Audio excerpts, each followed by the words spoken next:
Okay, hello class, Physics 15. So we're moving along. We're on chapter 4 already. Newton's laws, right? Isaac Newton. Isaac Newton, he was one of the greatest geniuses that we know about on planet Earth. And he has a very unique situation in that in England they had the plague. And a lot of people did social distancing. He went and hid out on his farm in England. And during that time, he developed a lot of his theories. He invented calculus along with a German named Leibniz, but he also did a lot of the laws of motion. And we are going to learn about those today. So the lesson from Isaac Newton is use your time wisely, even if there's a pandemic and you're stuck on your farm, you can still be very productive, right? Be like Newton. Okay, let's move along. So, Newton's laws of motion, right? Isaac Newton. Okay, the concepts of force, mass, weight, okay? All those things tie together. A brief history. Yeah, so they're using an example here of will the chair continue to move when the person stops pushing? Well, no, we know that that person there, they're going to push on that chair, and when they're done, it's not going to keep moving, right? Even if she gave it a really good shove, it would eventually come to a stop. Okay, so Aristotle. Well, Aristotle, his views were wrong, right? So we're not going to worry about Aristotle, right? Aristotle was an ancient Greek. Galileo had some really good contributions. He did experiments where he was rolling balls down ramps, and he did a lot of what would be determined actual experiments under controlled conditions, where he didn't just use his intuition or what he thought, pretty much what the ancients did, or what you see people do now on the internet, rather than doing what science, right? What scientists find out in the labs or doing, using the scientific method, right? Well, Galileo actually was doing, he was doing experiments, measuring things, and he was making conclusions based on that, right? Okay, so Newton, right? Isaac Newton, there he is. He has his wig on. He was, although he was kind of they say, a little bit of a quirky character, but, I guess that comes with the territory. So he built on Galileo's work, but he developed a lot of what, in fact, this chapter, we're going to be talking about Newton's laws of motion, so.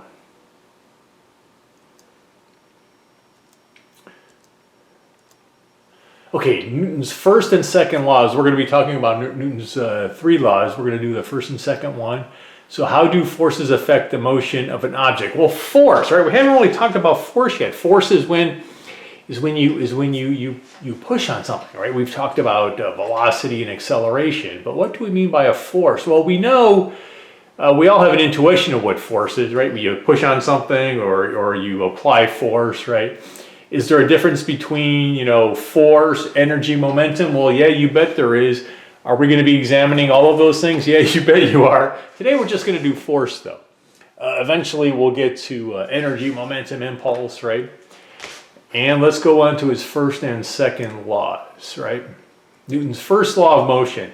An object remains at rest or in uniform motion in a straight line unless it is compelled to change by an externally imposed force.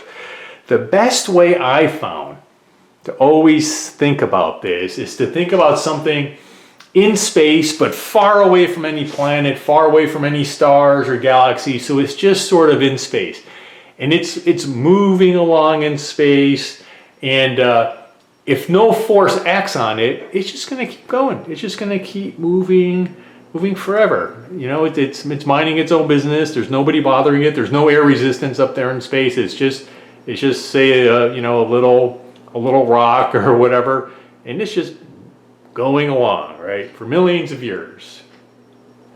Now, if it gets acted upon by gravity, well, that's a force, okay? Okay, so Newton's second law of motion. The acceleration of an object is directly proportional to the magnitude of the imposed force and inversely proportional to the mass. Well, intuitively, that sounds complicated, but intuitively we know what that means. If you give an object a strong force, right?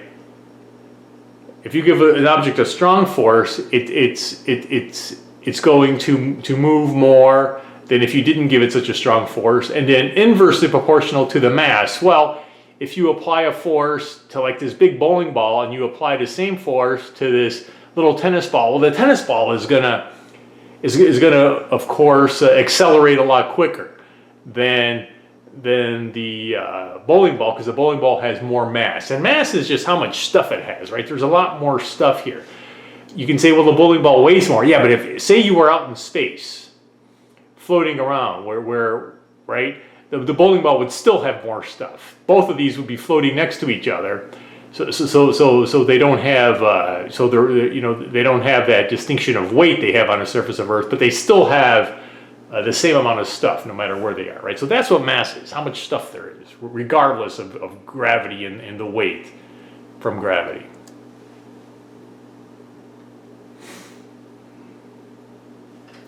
Yeah, and here they're just saying, so this is vectors, right? If you apply a force, the acceleration is going to be in the same direction as the force.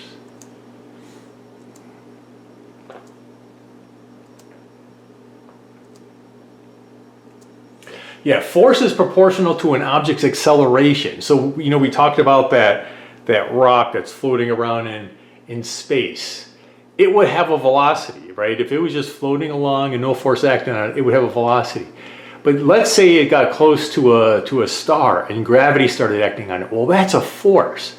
Force is not going to impose a velocity. It's going to impose an acceleration, because the force is going to keep acting on it. So velocity is going to keep changing with time. It's going to keep increasing, right? And as it starts getting zooming towards this star, right, under the effect of its gravity. So the resistance to change. Earlier we talked about, a couple slides ago, that we had a bowling ball next to a tennis ball, right? The resistance to change is inertia. So the bowling ball has more inertia, right? If I give the bowling ball a little shove, it doesn't want to move. Or if I gave the little tennis ball the same shove, it's going to move, right? The tennis ball has less inertia than the bowling ball, okay? The mass of an object is a quantity that tells us how much resistance, inertia, the object has. So the bowling ball has more mass than the tennis ball. Now we have one new formula for this chapter. That's not too bad, just one formula. That's not bad at all, right? Force equals mass times acceleration. Well, the good news is we already know what mass is, because we talked about kilograms a lot. We already know what acceleration is, right? Meters per second squared is the units we typically use. So if you multiply meters by acceleration, so you would have kilograms, which is the units for mass, times the units for acceleration, meters per second squared. And we call that a Newton. And we define 1 Newton. 1 Newton is equal, if you had a mass of 1 kilogram, right? Kilogram is a little more than 2 pounds. 1 kilogram, right? With an acceleration, 1 kilogram meters per second squared. That is equal to 1 Newton, and that is force, okay? Kilograms meters per second squared. That's how we define force. And it makes sense. You have a mass and you're inducing an acceleration, right? So it's a unit of force. Like I said, you already had an intuition for it. But in physics, we make everything precise, we define everything, and you can do things mathematically, right? Okay. Yeah, total force or net force. So here we're just giving some good examples so we can get a feel for this. Okay, So here, if you have a 5 kilogram object, and you had a string attached to it, and you're pulling it with a force of 10 newtons. But say here, if there's 2 newtons of friction, right? So this is not on, it's not on a hockey table. You ever play air hockey where air blows up and the puck can move around, right? I don't know, you just play video games now, right? But we had things like air hockey. You go to the arcade and you put a quarter in and you play air hockey, right? And well, so if you had this 5 kilograms on an air hockey table, or if you had it on ice, right, you may not have much friction. But say if you were on just on the floor. Well, here they're saying that the frictional forces, right, because you got to drag it and it's scraping along the floor, is going to be 2 newtons, right? So there's a net force on this. So it's simply, so you give a direction to one or the other. So here we're going to say that the direction you're pulling is positive. So it's going to be 10 newtons minus 2 newtons. Well, there's 8 newtons of net force. So what's the acceleration going to be? You simply take your resulting force, which is 8 newtons, divided by the mass, and you get the acceleration that's going to happen. And guess what? The world works this way. The universe works that way, right? Math. It's an amazing thing. Take math classes. Take all the math classes you can, right? It's important. Okay, so here they're saying two equal magnitude horizontal forces act on a box. Is the object accelerated horizontally? The answer is B, no. It's just going to sit there, right? It's just going to sit there. The forces cancel each other out. Is it possible that the box is moving since the forces are equal? Well, yeah, right? Hey, yes, it's possible, because what if you were doing this on a train? What if you had a box on the floor of a train and you know, you're pulling on one side of the box and your little brother's pulling on the other side of the box, right? Well, everything on a train is moving, right? So there's those kinds of things, right? And they're just saying, well, it could be, right? But in this little world, just the box, it's not moving because of those forces. It could be moving because it was already in motion, because it's on a train or in a car or something, right? So, I mean, we're always moving. We're on Earth. We're spinning. Earth is going around the sun, right? Everything's moving. So, okay. So now, what if you have a force this way and a force this way, right? Will the object be accelerated if you have those two forces? Well, yeah, right? The vector sum of the two forces results in a force directed towards the upper right corner. So what's going to happen is that it's going to move kind of diagonally this way, right? It's going to be the sum. This one is pulling this way. We kind of know this. If you had something and someone was pulling on it this way, someone was pulling on it this way, well, it's going to go up that way, right? So that's the vector addition. So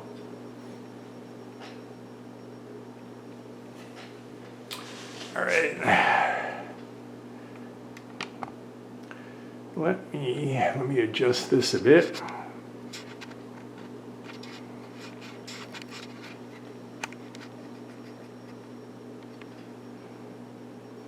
Okay.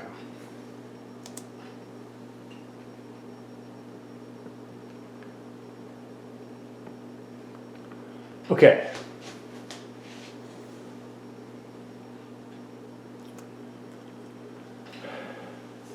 So here we have a force of 50 newtons pulling that way, and then they're showing, usually when they show the force down here on the ground, that implies there's some sort of frictional resistance or something. But you would have a net force, 50 minus 30 of 20, right? Pick a sign for one direction, so you would have 20. Then from force equals mass times acceleration, right? So the mass, you can find the mass. Well, you take the force, which is 20 newtons,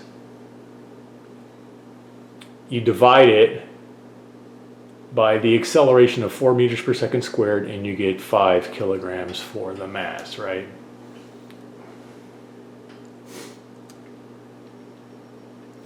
Okay, more of that. We'll keep going. We've already done that. Okay, mass and weight. Interesting. So we use pounds, right? We can say, well, I weigh so many pounds. But there's a difference, right? Because you know that you would weigh less on the moon, but your mass is the same. You're the same person, right? And so you would say, oh, I'm happy, I'm on the moon, I weigh less. Yeah, but you're still the same, right? you have the same mass. So let me, okay.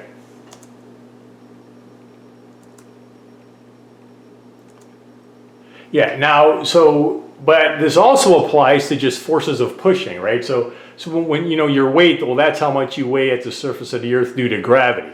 But if your little brother if you were wrestling with your little brother or your sibling and they pushed you, or you're wrestling with your dog and you're pushing your dog, right? So then now you're inducing forces, but it's not gravity, it's other forces, right? So here they're showing where you're pushing this little ball and you're pushing a bowling ball, right? A much larger force is required to produce the same acceleration. Well, we know that. If you wanted to push this little, maybe that's a baseball or something, if you wanted them to go with the same acceleration, you'd have to apply much more force to the larger mass, right? The bowling ball has more inertia. And it's in kilograms. Yeah, so weight is different. Your weight is when your mass is subjected to gravity. An object's weight is the gravitational force acting on the object. Weight is a force measured in a unit of newtons, okay? In the absence of gravity, an object has no weight but still has the same mass, right? If you're floating around way far in space away from anything, you're still the same person. You have the same mass, but you don't have any weight. Now you would say, wait a second, Felix. In Europe, they use the metric system, and everybody says they weigh so many kilograms. They don't say, I weigh so many newtons. Yes, you're right.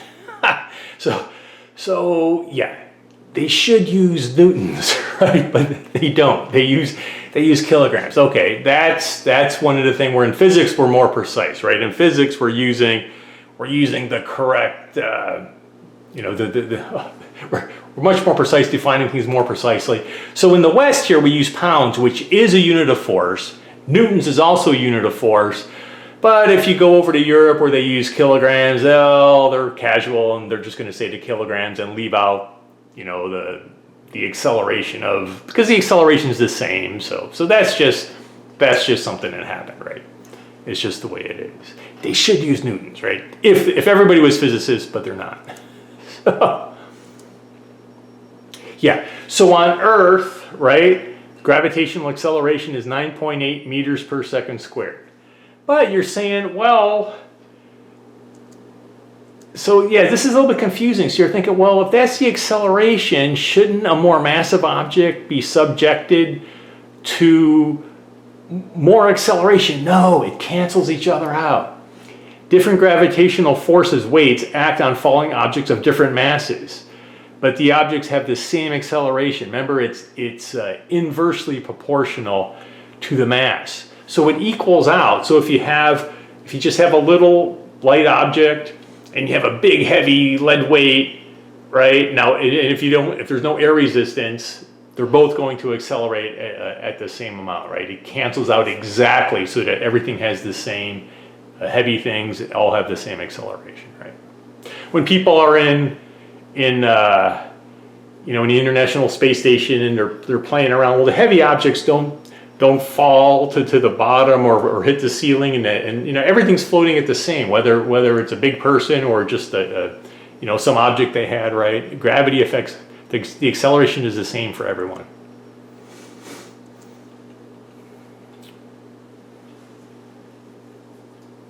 Yeah, a ball hangs from a string attached to a ceiling. What is the net force acting on the ball? Okay, the net force is zero. The net force, because gravity would be pulling on this ball, but the string is stopping the ball from accelerating. So there are two forces. The string has a tension. It has a force that's holding the ball up this way, right? And gravity is pulling it down that way. But the net force is zero. Now this is interesting, right? These are pulleys and such. We'll be doing a lab like this. Two masses connected by a string are placed on a fixed frictionless pulley, right? We're pretending that this pulley doesn't have any friction. It's easier that way. You oiled it really good. It's a high quality pulley. If M2 is larger, so if it has more mass than M1, will the two masses accelerate? A, yes. We all know, so M2 is larger. What will happen is that this weight will start going down and this weight will start pulling up, okay? And it's going to be an acceleration because it's a force.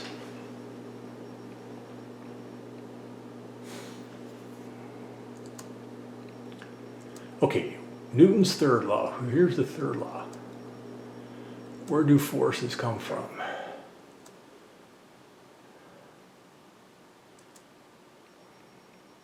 Okay, action, reaction. For every action, force, there is an equal but opposite reaction. We may have heard this. You know, this is interesting. Maybe it's not so obvious right away, but this is interesting, and there's a lot of important ramifications for this. You know, we all know when a rocket blasts off from the Earth, right? It goes off. Well, you would think, well, you know, it's blasting off, it's pushing against the Earth and going up. Well, what if the rocket is floating just in space in the middle of nowhere and there's nothing to push off? And what if it engages then? Is it going to go? Because it's not pushing against anything. There's no air or anything in space. The answer is yes. Even though it's not pushing off of the Earth or pushing off of anything, it's still going to go. Okay? For every action, there was an equal but opposite reaction. And this is good for terminology, okay? So if you have a book on the table, right? So the gravity is pulling on the book this way, right? But then there's a normal force. Normal just means it's perpendicular. So it's straight up from say you know this compared to the you know Earth's curvature, right? Earth is round, it's not flat, right? So now, you know, when I first took physics, I go, what? The table's not applying a force because you think like, well, it's pushing. Well, okay, in physics class we're saying, yeah, it's stopping it, right? If this book was floating in space and it was subjected to the force of gravity, it would keep being accelerated down, but the table is stopping it. So it is giving it an opposite force to stop it, right? So that's the way you think about it.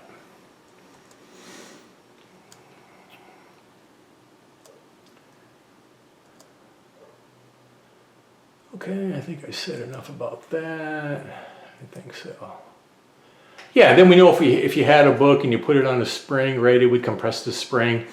And then if you were to lift the book, you know, the spring would pop back, or if you put more weight on, the spring would go down, right? If you pulled the book really quick, it would go that way, right? So, all right. Yeah, so now when a car's going, well, if it was on an icy surface, right, it wouldn't go. So a car does actually push. The tires push on the ground, right? We have, most of our roads are asphalt or concrete, right? And the tires are made of this rubber. And they make it so that the tires have a certain amount of traction, right? The car tires push against the road, okay? And then the same way of the normal force, right? We say that the road pushes against the car. Now it's not actively pushing, but you know, if you had a jack and his tire was up in the air, it would just be spinning. So the road is a physical thing there that it feels that force and the tire is able to go, right?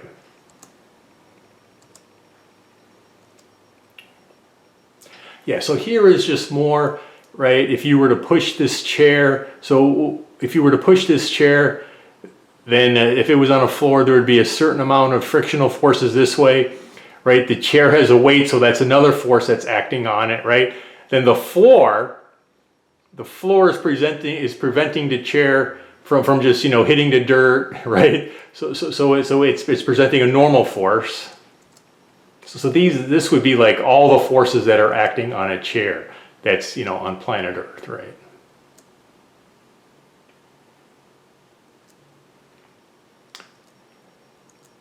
Yeah, now a skydiver, this is an interesting topic. You may, right? Once the skydiver's parachute opens, well, of course, now you have air resistance and it really slows it down. But even before the parachute opens, you know, the skydiver's going faster, faster, faster, faster. But what happens is skydivers will reach terminal velocity. That's if you don't release the parachute. Eventually there's a point where they accelerate, but the air resistance on planet Earth balances off the acceleration due to gravity. That's called terminal velocity. And from that point forward, they will start going at the same velocity. It's about 120 miles per hour.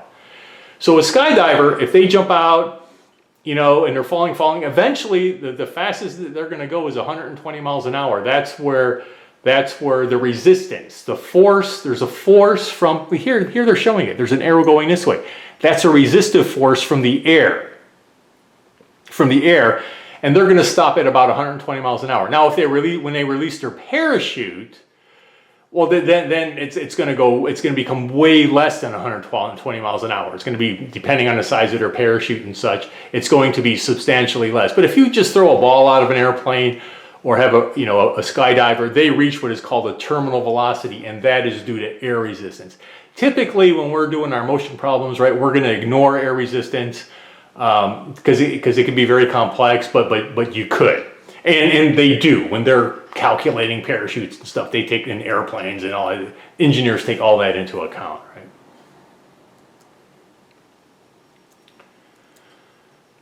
Yeah. So a ball, right? We've done projectile motion. When you throw a ball, right, as soon as it's released by this pitcher, instantly, right, the force of gravity is working on it.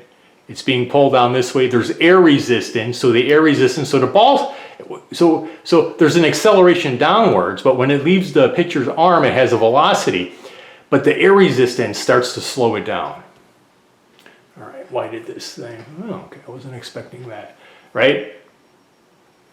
And it'll eventually go that way, right? Because gravity, he threw it up, it's leaving with a velocity, but the weight, gravity is accelerating it this way, and the air resistance is slowing it that way.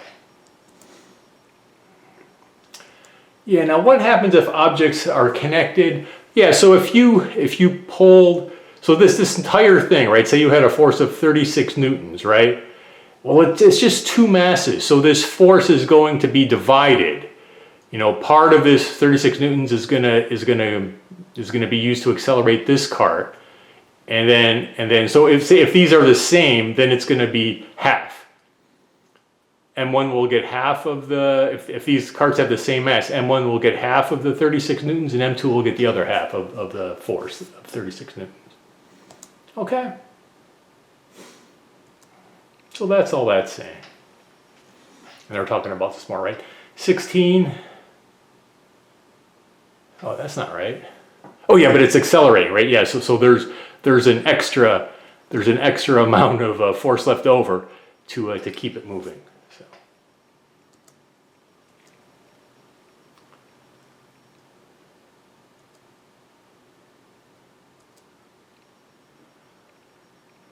All right, we just talked about that.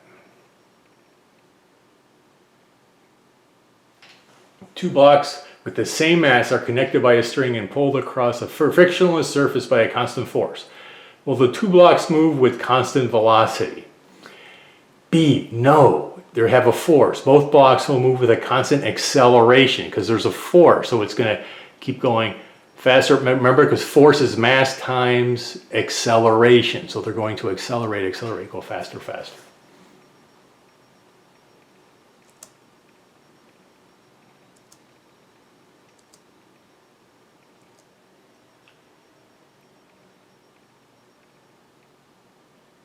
Yeah, and now this is just if you have blocks of different size. So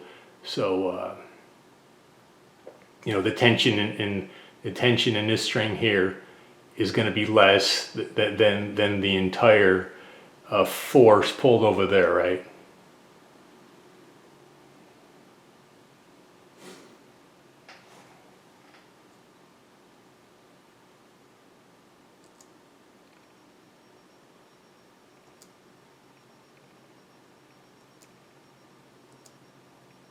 All right, we've talked about that enough.